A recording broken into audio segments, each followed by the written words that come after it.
Hello, and welcome back to Living a Culture of Life podcast by Human Life International. I'm your host, Colleen, and I'm so glad that you're here to join us today.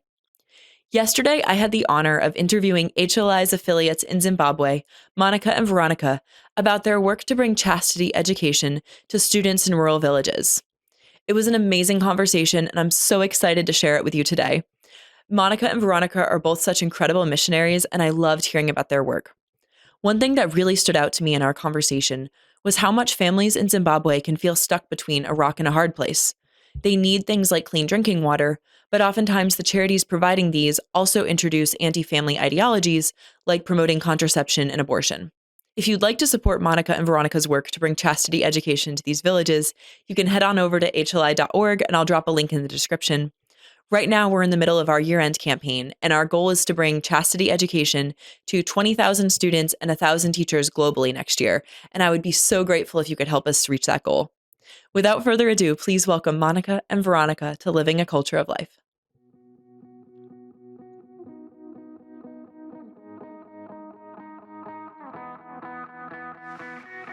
Welcome to the podcast, Monica and Veronica. Thank you for having us. And could we just begin the podcast today? Could you each share just a little bit of something about yourself and how you got involved in HLI, just to kind of give our audience a little look at who you are?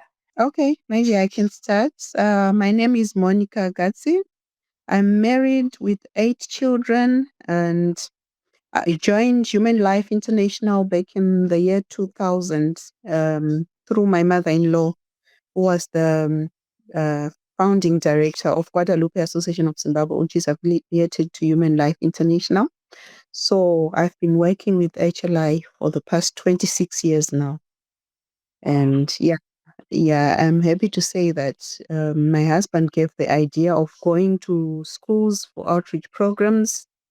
My mother-in-law and the then Mr. Haris Kaichasu, they used to visit prisons, children's homes, churches even.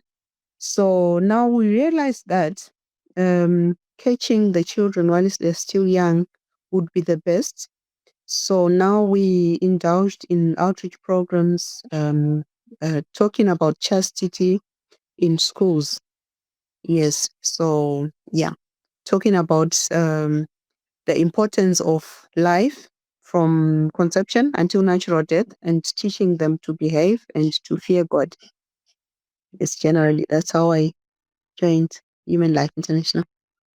Oh, that's wonderful. How about you, Veronica? Yeah. My name is Veronica Chawasemerwa, Mrs. Tanyanywa. I joined Guadalupe Association of Zimbabwe April 1999 as a bookkeeper secretary. And as time goes on, I started going to outreach programs, going to schools, to church gatherings, to community centers, teaching people about the dangers of contraceptives, chastity, and the importance of family unity. And I'm a mother. I gave birth to 4 children.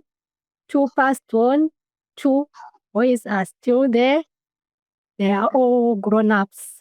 I'm happy as their mother. It's wonderful. I am so excited to meet both of you today because I've been hearing about your amazing work from Michelle for years, and it's a joy to meet you in person or over the screen, but to get a chance to have a conversation with you. And today I wanted to talk a little bit about your chastity outreach programs for the youth, which Monica mentioned. Could you just begin by talking about some of the problems in Zimbabwe that led to the need for these chastity programs? So why is it so important to be teaching kids about chastity and to be visiting their schools? Well, our country, Zimbabwe, is mainly, there's so many anti-life organizations preying on the youths. So they come in the name of aid, promising to help people in many ways. And so there's so many donor societies we have in Zimbabwe. So once they get donations, they start believing in those anti-life organizations. So what now we are trying to do is to uproot that anti-life mentality from our youths, because they are mostly the ones that are targeted, especially with the issues to do with contraception and abortion. They're being led to believe that abortion can be done safely. We have got a lot of anti-life organizations. I don't know if I'm allowed to mention names. There's a lot of them around. Yes. So our youths are in danger. Our school children are in danger. So we found it very, very important to conscientize them on the importance of life, teaching them on chastity and to fear God, to abstain and not to believe in what other people talk about that's against our culture, because generally our culture as Africans is pro-life.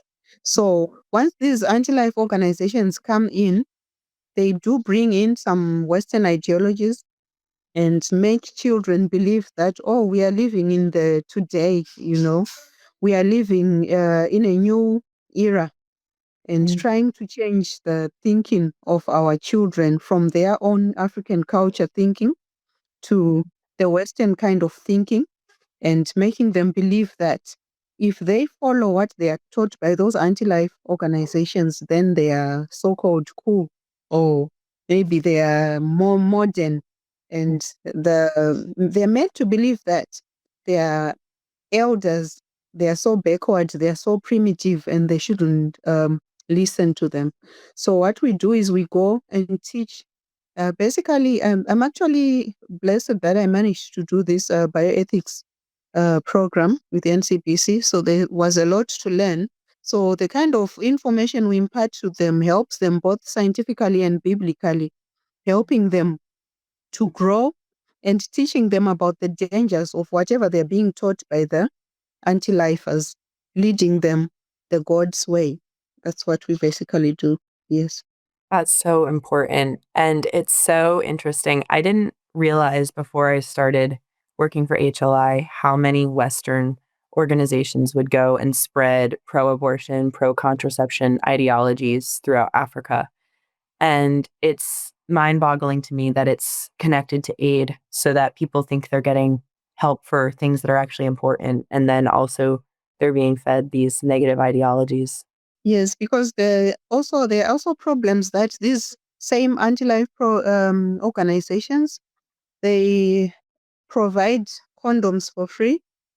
At some stage, they wanted to take them to schools, but parents said no. They leave them in public toilets. They leave them in, well, if you come to Zimbabwe, if you go into a supermarket, when you go to the till points, you see condoms. They are the ones that are sitting in the front of the shop as if they are something good. So all that is something that we need to teach our children about, how evil all those things are and how bad they are. So they are made to believe that condoms will help them. They'll be happy. I don't know what that happiness is all about, when it actually leads to distraction. So we teach them about um, maintaining their bodies as the temples of God. Yes, because everyone was created by the image of God, of course. So we try and teach them and try and keep them away from such evil, and teaching them about how bad they are in their lives and what bad they can bring to them. So, yeah, mostly we win their hearts. We always get a positive response, and we're always told to come back to every school that we go to. But because we have to visit many other schools, we try and visit at least 3 new schools, different schools from which we have visited before every month. So, of course, we are invited to go back for follow-up programs, which we do, but we try and target more schools than different schools from where we have been to before. So by so doing, we try and cover at least 2 local schools. Veronica is in Chitungwiza, I'm in Harare. I cover 2 schools in Harare per month, and at least 1 school outside, in the remote areas, so that at least we can manage to spread the gospel of life that way. Yeah, that's beautiful. Michelle has told me a little bit about how hard it is to reach some of the rural schools as well. It sounds like they're quite rural where they are. Oh yes, they are very, very, very rural. Some of them. We have to catch buses maybe for over 3 hours on the bus, and then when we get off the bus, we have to walk a few kilometers, really, maybe for 2 or 3 miles. I'm sure um you judge using miles that side. So we can walk up to 5 miles to reach some deep rural schools, cross rivers, literally taking off shoes and cross the rivers, and then put on our shoes on the other end of the river and go towards, because we believe that every soul needs to be served. So, yeah, we just do it for the glory of God, and we are very, very proud to be doing that. We are happily doing it because we find joy in spreading the gospel of life everywhere in our country. Yeah, that's beautiful. When you go to visit these schools with your chastity programs, what do you find is the children's current view of things like abortion and contraception and sexuality? Have they already believed what the anti life groups are saying and you're trying to change their mind, or do they not have any impression at all and you're trying to reach them before they hear these anti life lies? Well, Yeah. it's unfortunate that sometimes when you reach these rural areas, the anti-lifers have already been there to brainwash the children.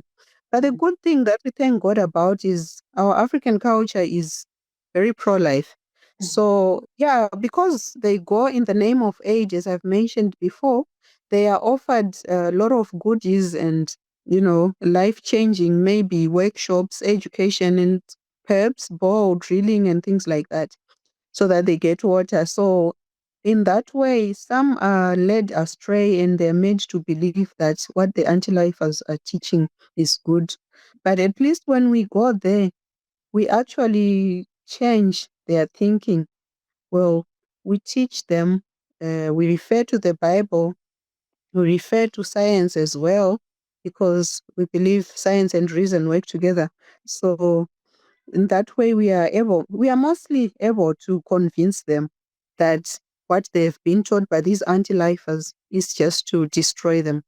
So actually, the need now is that we have to keep on reaching out those deep, deep rural areas. So if possible, we should work by trying to find out where all these anti-lifers are trying to go to. They've got very big cars. They can reach everywhere. They are very rich. They offer people a lot of good material things out there, but actually destroying their souls. So that's what we'll be trying to, avoid, trying to conscientize our youth, our children. The good thing is when we teach school children, they are capable of learning. They are capable of knowing what's best for them. So the moment we reach them, whether they've been taught by these anti-lifers already or not, they tend to believe what we teach them because the response is always good. It's very, very good to an extent that they always want us to come back to keep on planting the seed of pro-life in their communities. And in some cases, the teachers also ask us to teach their parents as well, of which we believe that according to our culture, the parents in the rural areas, they want what's good for their children. They want to maintain the good African values in their children.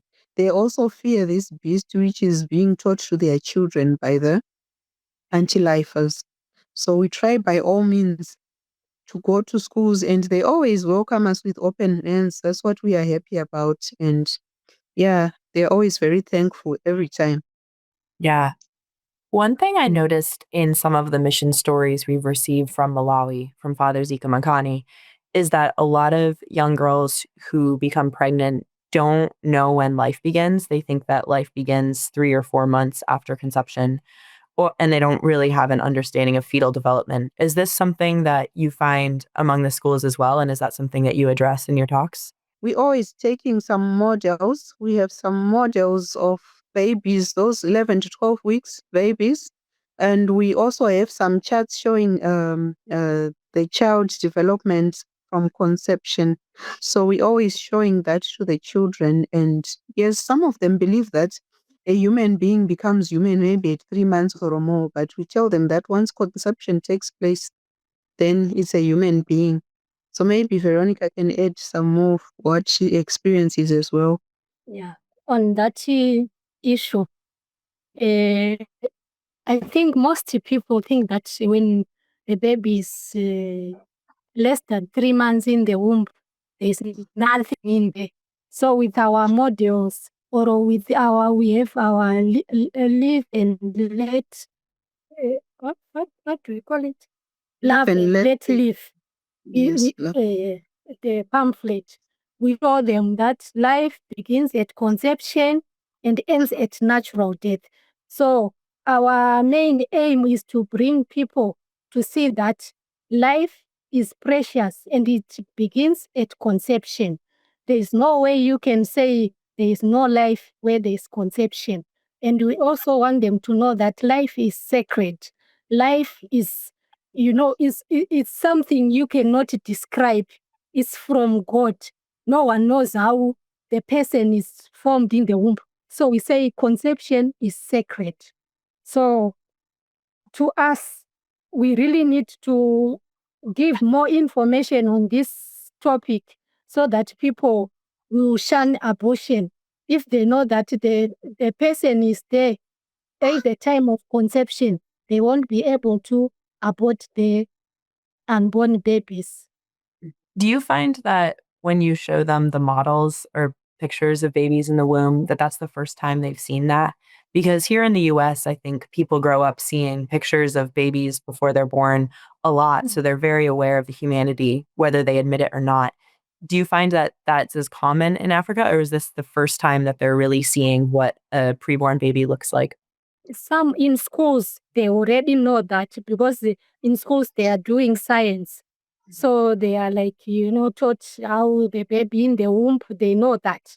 But they don't know that that baby is there at conception and it needs to be protected until it comes out. Interesting. So when you do your chastity visits for, like going to visit and do chastity programs for the youth, do you directly visit schools? Do you offer it at churches? Do you go to someone's house and teach local school children there? How does it work? Actually, we have a lot of volunteers who help us because on our own we cannot do it with some other volunteers we work with. So we actually go and consult the schools. And when we consult the schools, we have to explain what we do clearly to the school authorities before they can allow us. But we have never had any problems of them not accepting us in schools. They always accept us. So whenever we approach schools, then we make appointments and then we go. Sometimes those volunteers are the ones who go to the rural part of the Zimbabwe to look for schools for us. And then once they find them, then we go there and we deliver the gospel of life to the school children. That's how it works. And sometimes some schools, they actually invite us when they hear about us from other schools. So that's how we manage to reach schools. And also how we get the invitation. Like recently we had our book fair. We hold book fairs once a year. So in the book fairs, we have so many schools coming. And so some of the schools, they will invite us to come to their schools later on. Interesting. Mm. That's so interesting. I love hearing about how this works. I know in some of the things that I've heard from Michelle about other affiliates in Africa, I believe it was Father Zika Matakani again. He was saying that some of the schools people from Planned Parenthood or from other anti-life groups will come and visit, like, and do programs in the schools. And then our missionaries will also go and do programs at the same schools. Do you find that anti-life groups visit the schools and teach the children in these areas as well? Oh, yes, they do. As we mentioned before, there are so many of them anti-life, like I would mention the Maristops, PSI and all. And they go to rural areas, and there's UNICEF as well. They go there, they donate books, they print school books for them because they are poor. They accept all the aid, and then they accept what they are taught by those anti-lifers. But the good thing is when we go there, they sometimes know that what we were being taught by these anti-lifers is wrong, but because of poverty now, they just accept the gifts, they accept the aid, but deep inside they know that this is wrong. And then when we go there, we fulfill that what they were being taught by those anti-lifers is actually wrong. That's how it works. We do visit schools that actually have some of them have some placards in the schools, saying UNICEF this, UNFPA that, PSA this, PSI and all.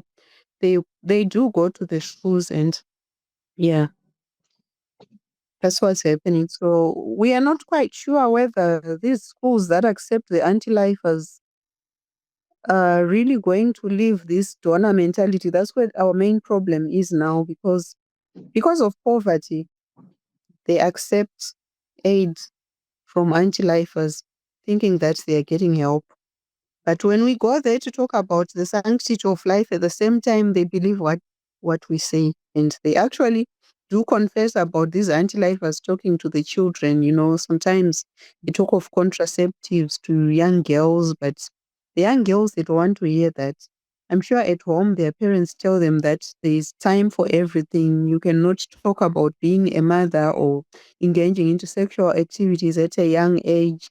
So that's already talked about by aunties and parents at home. So when you go there, we fulfill that in our chastity programs, despite the fact that the anti-lifers try to engage these young children into sexual activities by introducing condoms and things like that to them. How did teachers respond to these programs? Are they concerned that they've been using textbooks provided by anti-life groups? Are they do they never want to let them back in the schools, or do they not care? What's the attitude of the teachers? From my experience, there's a school I went to in Epworth. They have got a whole library full of books, which they use for, they have like 1,400 students. So it's in a very poor community. So they did get a lot of books from UNICEF. They even had some balls drilled at the school by UNICEF. And at the same time, they know that what they are taught is wrong. They do. But because of poverty, they ignore the fact that these people that are doing these things for us are anti-lifers. They just take the aid, but they don't want to believe what they say. The good thing is someone actually said to me, one of the teachers, yes, we are in a very poor community. We know that what they are teaching is wrong, but we need their aid. We need it. Otherwise, if you can do something for us, then perhaps we can tell them not to come and give us all these books that they are donating. We need the school books for the children. So they donate it's the actual syllabus that they use in school, but they write that they donated by UNICEF and things like that. Everything is got a stamp from UNICEF. And they even have a ball saying, with a placard written, donated by UNICEF.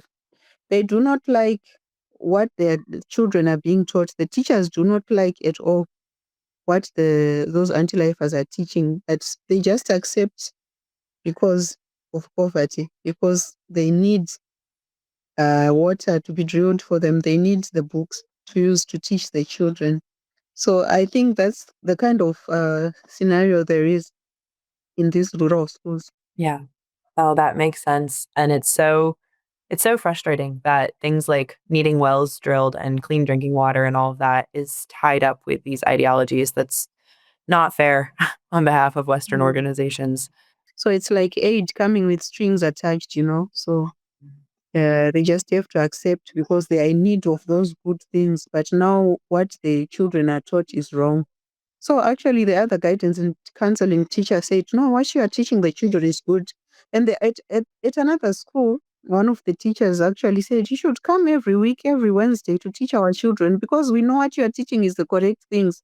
But besides that, we still need aid from those other organizations. We don't know what to do. Yeah, that's what they said to us. You've said that the kids respond well to your chastity programs. Can you tell us a little bit about how they respond, what things change? Do they are they engaged in a culture that's using contraception and then they stop doing it? What happens among the kids when you do these programs? Mostly when we talk to the children, They know that they have to wait for the right age, for the right time to engage into these sexual, activities and things. So whenever we talk about them, they do believe that their bodies are the temples of God and they should maintain them holy. They know that because there is some kind of a motto we teach them, we tell them from the Responsible Boys and Girls pamphlets that we get from HLI. They always put their right hand on their chest and proclaim that my body is the temple of God and it is not a plaything. So they so much love doing that. They so much fear God to an extent that they tell us that, what that oath that you've made us do, we will try as much as we can to maintain our body as clean as possible, like the temple of God Himself. And since we are created by the image of God, we don't want God to be angry. We talk about how Jesus got angry when He came back and found some people selling things and, gambling in the temple of God. So He always say to them, so what happens when you do other things that are not supposed to be done in a temple of God? Of course, your bodies have been likened to the temple of God. What happens when you do something that's not supposed to be done in a temple of God? And they raise their hands and say, oh, Jesus gets very angry. And we say, yeah, so that body of yours is the temple of God. If you do bad things with your body, if you try to do what you're not supposed to do at your age, then Jesus will be angry because you're making His temple dirty. You're supposed to look like a temple of God to an extent that when people look at you, they will praise God and say, thank you, Lord, for this child who is a temple of God. So they love that kind of message.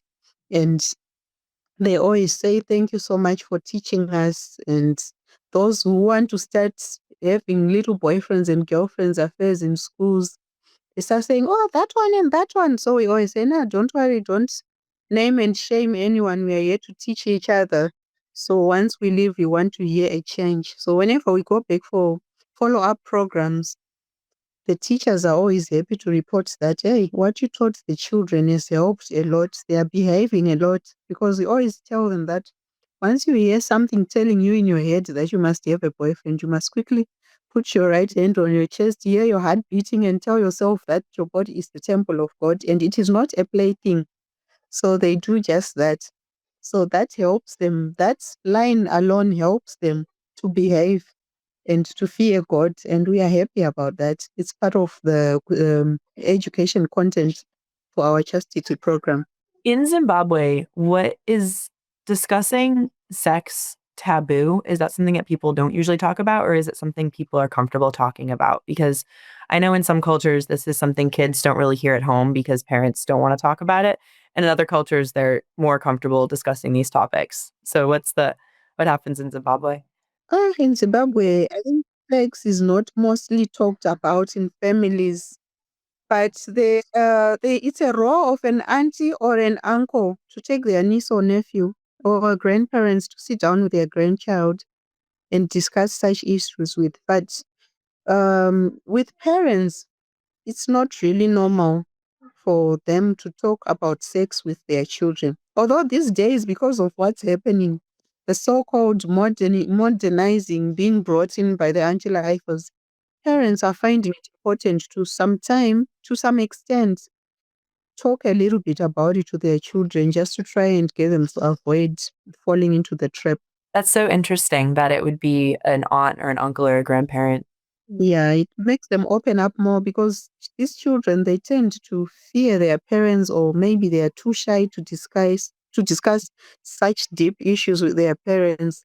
So some of them are more comfortable discussing such with their uncles or their grandparents or aunties whom they are very close to. Yeah, but in our case, we encourage parents to befriend their children more, because we find it very important for parents to befriend their children. Then they'll be able to open up about everything to their parents.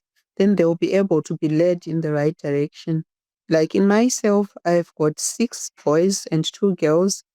I discuss almost about everything with my children. Even my boys, they're now grown up. When they have a girlfriend, they come and talk about it to me. Oh, mom, I've got this girl, 1, 2, 3. And then if there's something that I need to, you know, warn them about, then we talk about it. It's nicer that way. So when we meet parents, mostly in church gatherings, um, even in communities, when we are able to meet parents, we talk to them to be open parents, not to be those olden day. Like in our culture, parents are supposed to be very strict to their children, but I think that kind of approach should be phased out because the children will fear their parents and then they'll seek advice from the wrong people, like their friends, and then they will mislead each other. So we always encourage parents, even in churches, to just be open enough to their children, to be, more approachable, so that the children will feel comfortable to discuss about everything about their lives or what they are going through with their parents, who will be close to them at all times. Sometimes these aunties and grandparents are very far away, and these days some live in the rural areas, some are in town, so it's hard for them to meet. Sometimes they only meet during Christmas time, and also, yeah, it's very important. And we do talk to parents about this issue of becoming more and more approachable. Mhm. And then it makes life easier for them and their children. Yeah, I can see that. Now, I know Yeah. that you do some work helping women in crisis pregnancies as well, women who are pregnant outside of marriage who need financial help. Do you like meet these women by doing chastity programs in these villages, or are they women that you meet separately? Yeah, yeah, we have lots of those people around. They live in communities. Some they are referred to us because we used to have our offices in the city center, at the Bishop's Conference. So we were receiving so many women who were pregnant. And most of them, they were saying, oh, my husband went away, my husband went away. And we know that it's only that they don't have enough things to sustain themselves. So they come to us for assistance, Mhm. for maternity fees, for baby clothes, and sometimes for just counseling. Some they won't be like stable, but they have the resources, but stability in the mind. Mm. So we help them. We try as much as possible to bring love to them so that they will carry on their babies. Because during pregnancy, a person is all over the place. So she needs someone to comfort. Sometimes what they think is a problem is not a problem. If they find someone to talk to, then they open up, they are happy. Some they even say, when I come here, I thought I had a big problem. But now that I've spoken to you, I feel, happy. I will go home and do something else about this. Yeah, no, that's beautiful. I just wasn't sure how much those two mission intersected or how separate they were, but that's really beautiful. I love hearing those stories. Well, before we wrap up today, do either of you have any mission stories, either specifically related to the chastity program or just broader stories that you would be able to share with our audience of individuals that their stories really stood out to you that you'd like to share?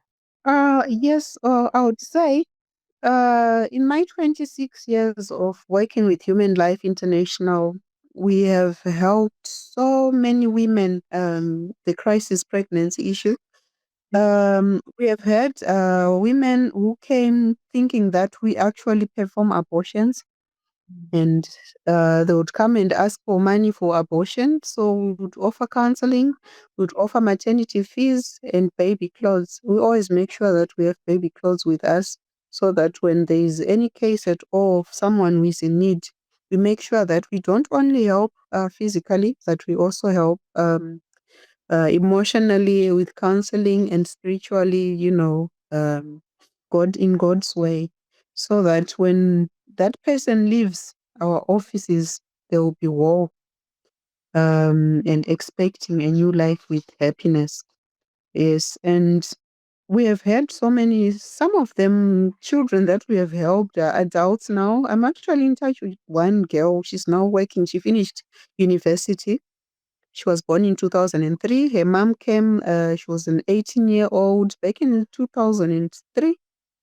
I'm glad I'm still in touch with them. I'm still in touch with actually many of these crisis pregnancy, these babies that we saved, these babies that we helped. And this young lady is so beautiful. She's 22 years old now. She's working in town. She's on attachment, actually studying, and she's on attachment at third year in university. So they have to go and do their internship. I'm still in touch with her. I'm still in touch with some twins. Sometimes it's a couple and they can't make ends meet. We don't only help those that are single, but we try and save as much as we can.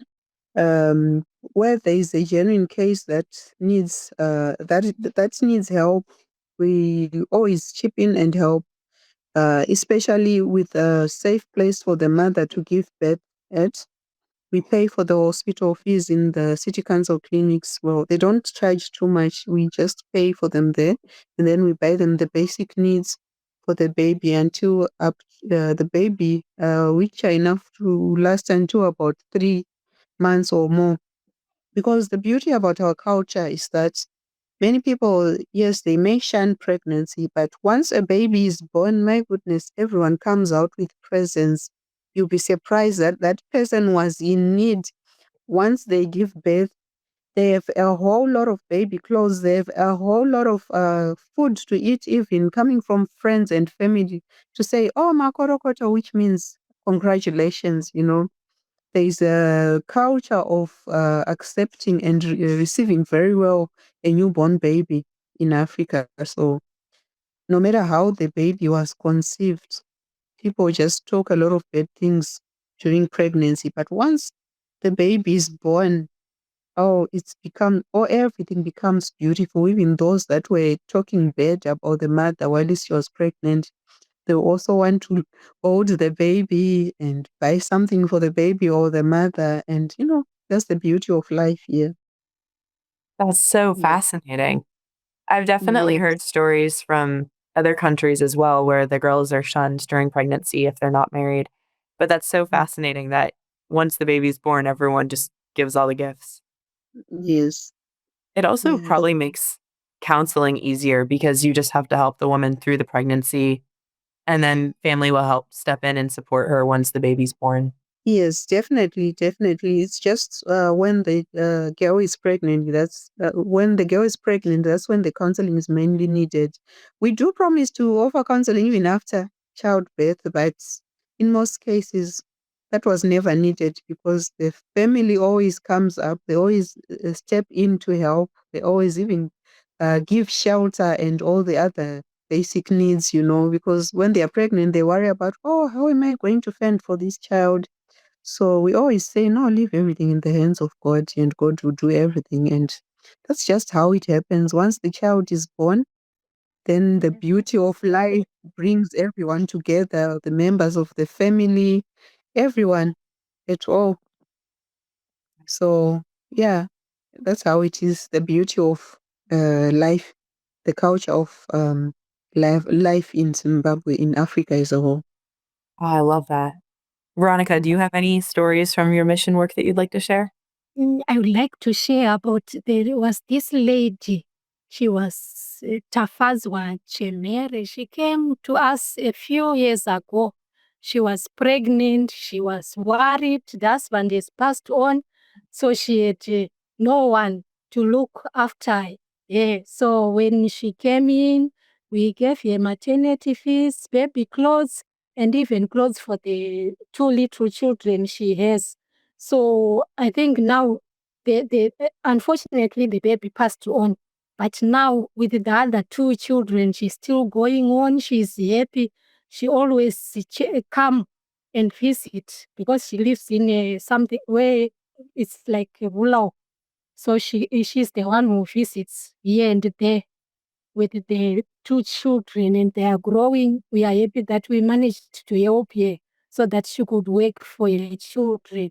And with these women, we want to empower them to do something so that they won't feel like begging all the time. They should look for projects to do something for themselves. As we know that if you don't work, you don't eat. So we encourage each other to work. Yeah. Well, thank you so much for sharing those. And thank you so much for coming on the podcast today. I've enjoyed this conversation so much. I always love hearing stories from the mission field, hearing about the work you're doing. And it's been so lovely to have this conversation with both of you.